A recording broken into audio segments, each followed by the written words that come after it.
Assalamualaikum warahmatullahi wabarakatuh. Nama saya Nabila Farul Adison dari kelas 12 MIPA 3. Ingin mempresentasikan formasi 4-3-3. 4-3-3 merupakan formasi yang terdiri dari 4 back, 3 pemain tengah, dan 3 penyerang. Dengan 3 pemain tengah dan 3 penyerang memungkinkan penguasaan bola yang patut di kawasan lawan. Permainan seperti ini dapat ditunjukkan oleh tim papan atas Liga Spanyol merupakan Barcelona.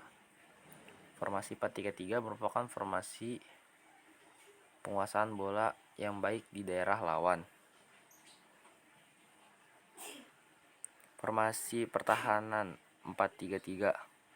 Pola pertahanan dalam permainan sepak bola terdapat formasi 4-3-3.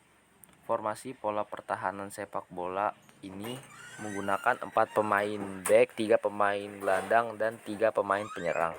Di bagian belakang formasi terdapat 1 pemain yang bertugas sebagai bek kanan, 2 pemain yang bertugas sebagai poros halang, dan 1 pemain yang bertugas sebagai bek kiri. Formasi ini juga menempatkan gelandang kiri, gelandang kanan, dan gelandang tengah. Bagian tengah lapangan selanjutnya bagian depan formasi terdapat permainan penyerang kiri, penyerang kanan, dan penyerang tengah. Formasi penyerangan dalam formasi 4-3-3.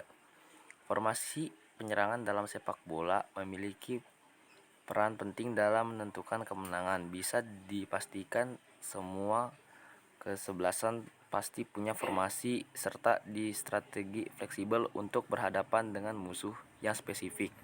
Dalam sesi kali ini saya akan memberikan contoh formasi penyerang bola yang efektif.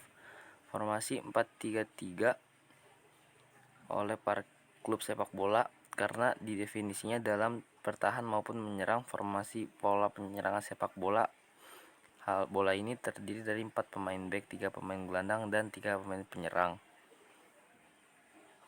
Kombinasi permainan umpan pendek, umpan panjang, dan kombinasi pemainnya penyerangnya rata-rata seperti itu.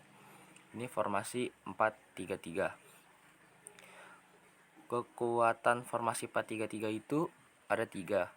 Pertama, permain cenderung ofisien atau menyerang. 2. Tersedia paling sedikit 1 orang penyerang di depan gawang lawan. 3. Pertahanan tidak terbaikan walaupun sistem ini tergolong sangat ofisien. Kelemahan formasi 4-3-3 juga ada.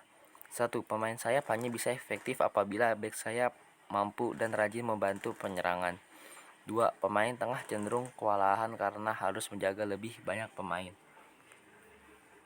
Sekian dari saya. Wassalamualaikum warahmatullahi wabarakatuh.